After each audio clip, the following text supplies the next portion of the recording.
अस्सलामुअलैकुम दोस्तों, मैं हूं उमैस मुनीर। आप देख रहे हैं हमारा यूट्यूब चैनल। दोस्तों, पाकिस्तान के दिफा के अंदर एक अहम तरीन और शानदार इजाफा देखने को मिल रहा है। पाकिस्तान की अफवाज ने फतह 4 क्रूज मिसाइल, वो मिसाइल जिसको हमने हालिया इस्लामाबाद दारुल हुकूमत के अंदर होने वाली दिफाई नुमाइश के अंदर पहली दफ़ा दुनिया के सामने रखा था, अब उसका कामयाब तजुर्बा कर लिया गया है। ये कितनी ख़तरनाक चीज़ है, ये किस तरह से पाकिस्तान को अपने दुश्मनों के ऊपर एज देती है, इसके बाद किस तरह से भारत के बड़े बड़े शहर पाकिस्तान की रेंज के अंदर आने वाले हैं। आज की वीडियो में तमाम तफसीलात आपके सामने रखेंगे और आपको बताएंगे कि वो तारीख का सबसे बड़ा काफिला जो कि गजा की तरफ रवा दवा है, अपनी आबोताब से जारी है, अब वो हाई रिस्क जोन में पहुंच चुका है, जहां पर उसको खतरा है कि किसी भी वक्त हमारे ऊपर से हुनी फोर्सेस आकर हमलावर हो सकती हैं। और जिन्होंने अब कमर कस भी ली है और दोबारा से दरिंदगी ढाने का फैसला कर लिया गया है। अब क्या होने जा रहा है एक या दो रोज के अंदर, आज की वीडियो में इस हवाले से भी आपको आगाह करेंगे और आपको बताएंगे कि अमरीकी रिफ्यूलर्स, वो रिफ्यूलर्स जो कि उनके F-22 रैप्टर्स, दुनिया के खतरनाक तरीन जंगी तैयारे, और B-2 स्पिरिट बॉम्बर के लिए इस्तेमाल होता है, अब वो मशरिक वुस्ता के अंदर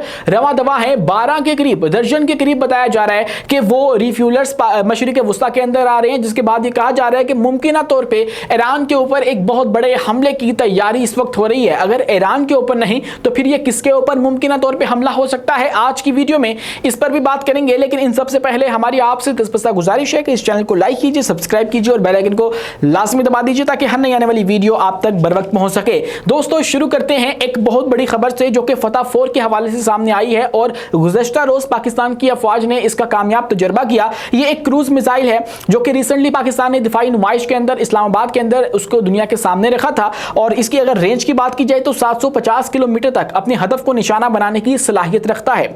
जदीद एवियोनिक्स और नेविगेशनल जो एड्स हैं वो इसके अंदर उससे लेस किया गया है। उसके बाद इसके अंदर टेरन हगिंग की सलाहियत मौजूद है, यानी कि ये जमीन की निचली सतह पे जाके उड़ता है और नीचे नीचे से जाके दुश्मन को निशाना बनाता है। इससे पाकिस्तान को क्या फायदा होगा? इससे पाकिस्तान को ये फायदा होगा कि जो दुश्मन के अच्छे खासे डिफेंस सिस्टम होते हैं उसको भी चकमा दिया जा सकेगा। मिसाल के तौर पे S-400 जो है उसकी बहुत लंबी रेंज है, हम तसव्वुर करते हैं कि दुनिया का बेस्ट वो दिफाई निज़ाम है, लेकिन जब ये छोटी रेंज वाला लो अल्टीट्यूड वाला मिसाइल जो कि हमारा फतह 4 है, एक क्रूज मिसाइल है, वो जाएगा तो S-400 उसको डिटेक्ट नहीं कर सकता है। इसीलिए जो दुनिया है वो इस वक्त ड्रोन्स की जानिब जा चुकी है और ड्रोन्स के ऊपर काम कर रही है, क्योंकि वो भी इसी तर्ज के ऊपर जाकर जो दुश्मन है उसके अच्छे खासे दिफाई निज़ाम को भी चकमा दे सकते हैं। तो इस तरह से हमें भारत जो है उसके ऊपर एज हासिल हो जाएगी। उसके अच्छे खासे जो दिफाई निज़ाम है, लॉन्ग रेंज जो एयर डिफेंस सिस्टम है, वो इसको डिटेक्ट नहीं कर पाएंगे। दोस्तों, इसके हवाले से कहा जा रहा है कि ये आर्मी रॉकेट फोर्स कमांड का हिस्सा है जो हाल ही में कायम की गई थी और 14 अगस्त 2025 के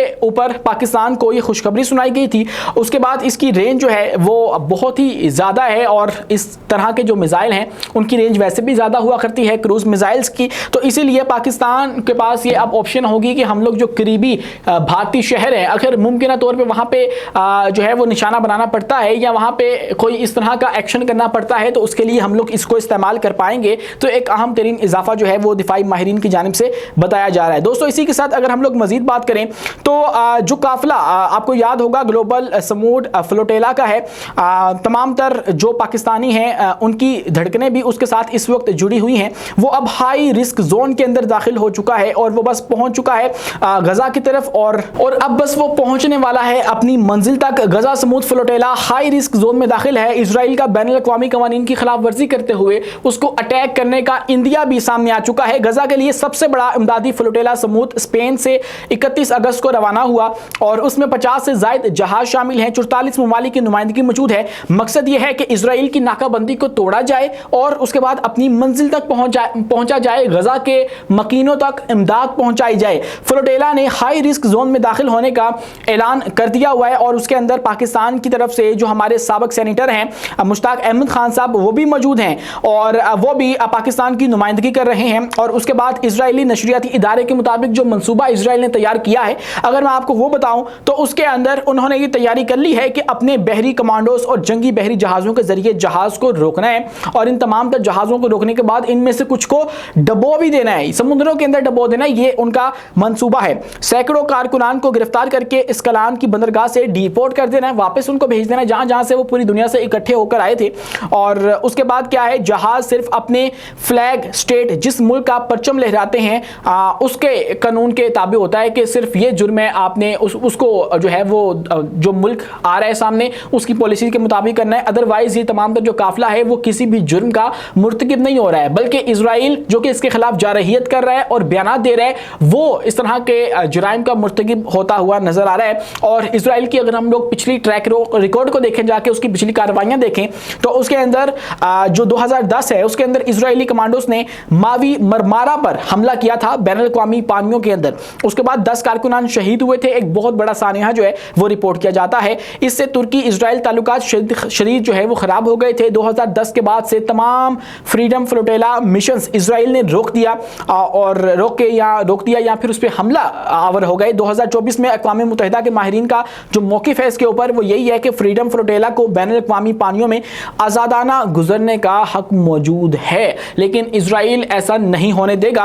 और इसके हवाले से उनकी जो फॉरेन मिनिस्ट्री है वो झूठ भी गढ़ना शुरू हो गई है कि जो फ्लोटेला आ रहा है इसके अंदर जो फ़लस्तीनी तंजीम है उसकी हिमायत शामिल है या उसके हथियार शामिल हैं। और इसके ऊपर फिर जो सीनियर सहाफ़ी हैं जिन्होंने रिसेंटली पाकिस्तान के अंदर भी बहुत ही ज़्यादा जो फेम है वो हासिल की थी, मेहदी हसन साहब, उन्होंने इजराइल की जो फॉरेन मिनिस्ट्री है उसको एक मुंह तोड़ जवाब भी दिया था। ज़रा वो खबर भी सुन लीजिए। मेहदी हसन का इजराइल की फॉरेन मिनिस्ट्री को एक करारा जवाब जो है वो इस वक्त गर्दिश कर रहा है। इजराइल की वजारत खारजा ने एक बयान में कहा कि गजा से मिलने वाली फ़लस्तीनी तंजीम के ऑफिशियल डॉक्यूमेंट से साबित हुआ है कि समोत फ्लोटेला जो है वो गजा जाने वाला जहाज़ों का काफिला दरअसल फ़लस्तीनी तंजीम की फंडिंग और मनसूबाबंदी से जुड़ा हुआ है। यह दावा किया गया कि जो Palestinian conference for Palestinians abroad है दरअसल फ़लस्तीनी तंजीम का बेनूनी विंग है जो दुनिया भर में इजरायली मुखालिफ सरगर्मियों, एहतजाज और फ्लोटेला का ऑर्गेनाइजर है। और फिर इसके अंदर 2021 का एक फ़लस्तीनी तंजीम लेटर पेश किया गया जिस पर इस्माइल हनिया के दस्तखत थे, जिसमें PCPA की हिमायत दर्ज थी। और उसके बाद फिर जो सीनियर सहाफ़ी हैं उन्होंने इसके ऊपर जवाब दिया कि इजरायली वजारत खारजा ने जो तस्वीर जारी की है उसमें मौजूद 2 अफराद को गलत तरीके से फ़लस्तीनी तंजीम का रुकन कहा गया है। हकीकत यह है कि इनमें से एक शख्स फ़लस्तीनी तंजीम का फ़र्द नहीं बल्कि बरतानिया का मशहूर सियासतदान जॉर्ज गैलवे है। और यूं जो इजरायली है वो प्रोपेगेंडा कर रहे हैं मुमकिन तौर पर जब ये काफिला पहुंच जाएगा गजा तक तो तब उनके ऊपर हमला करके यही वाली जो तावील है वो पेश की जाएगी। जहां पे दोस्तों एक तरफ ये हो रहा है वहीं पर ईरान के ऊपर एक और हमले की प्लानिंग की जा रही है। कुछ खबरें सामने आ रही हैं जिसके बाद लग रहा है कि अगर हम लोग इन खबरों को जोड़ें तो हमें पता लगता है कि ईरान के ऊपर हमला होने वाला है। और वो खबरें सबसे पहले शुरू कर लेते हैं। जो अमरीकी सदर की अपने जर्नैलों के साथ मुलाकात हुई है, 300 से ज़ायद जो आला कमान के जर्नैल हैं उनको पूरी दुनिया से बुला लिया गया वापस और हंगामी तौर पे क्वांटिको के अंदर उनके साथ एक मुलाकात रखी गई है। और उसकी तकरीर भी रिसेंटली सामने आई। कल के रोज़ आपने देखा होगा कि वो अपने जर्नैलों को धमकियां दे रहे हैं और उसके बाद तस्वुर किया जा रहा है कि उसके अंदर कुछ अहम फैसले हुए हैं। और उसके बाद क्या हुआ कि अमरीकी जो रिफ्यूलर्स हैं, स्ट्रेटो टैंकर्स जो हैं KC-135 RT वो मिडल ईस्ट की जानिब रवाना कर दिए गए हैं। कतर अल उदैद एयरबेस तक वो पहुंच चुके हैं। जाना उन्होंने रॉयल एयरफोर्स के मिल्टन हॉल में था, एक एयर स्टेशन है बरतानिया का, इंग्लैंड का, लेकिन वो वहां पर नहीं गए, लेकिन अब वो आगे गए हैं चूंकि वहां पे मौसम खराब था। अब ये कहा जा रहा है कि ये जो रिफ्यूलर्स हैं ये F-22 रैप्टर्स और जो B-2 बॉम्बर्स हैं उनको रिफ्यूल करने के लिए इस्तेमाल होते हैं। तो इसीलिए अमेरिका जो है वो इनको यहाँ पर पहुँचा रहा है ताकि ये उनको फैसिलिटेट कर सकें। और फिर इसके बाद जो B-2 बॉम्बर्स हैं और F-22 हैं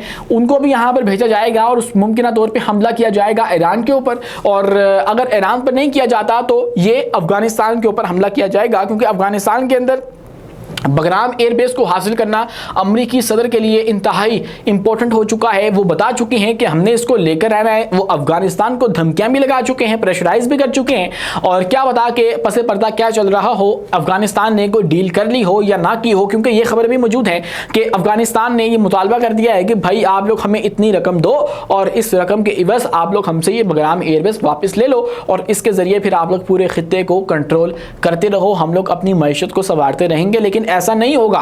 ईरान के ऊपर मुमकिन तौर पे मुझे पर्सनली लगता है कि ये हमला करने की तैयारी जो है वो इस वक्त हो रही है, क्योंकि इजराइल जो है वो अब गजा के हवाले से फ्री होने वाला है, वहां पे मामला उसके सॉर्ट आउट होने वाले हैं। तो वो अब चाह रहा होगा कि हम लोग एक और जंग छेड़ें, क्योंकि तब तक जो ग्रेटर इजराइल है उसका क़याम नहीं हो सकता जब तक ईरान इस खित्ते के अंदर पावरफुल है। जब तक ईरान के दांत नहीं तोड़ दिए जाते तब तक इजराइल चैन से नहीं बैठेगा और वो मुसलसल कोई ना कोई जवाब बनाकर ईरान के ऊपर हमला करता रहेगा। और मुमकिन तौर पर अब ये वो हमला हमला है जिसकी तैयारी इस वक्त की जा रही है और उसके लिए रिफ्यूलर्स को मशरिक़ वुस्ता की जानिब रवाना कर दिया गया है। आज के लिए इतना ही। मेज़बान उमैस मुनीर को दीजिए इजाज़त। मिलते हैं अगली वीडियो में किसी नई मालूमात के साथ। शुक्रिया, अल्लाह हाफ़िज़।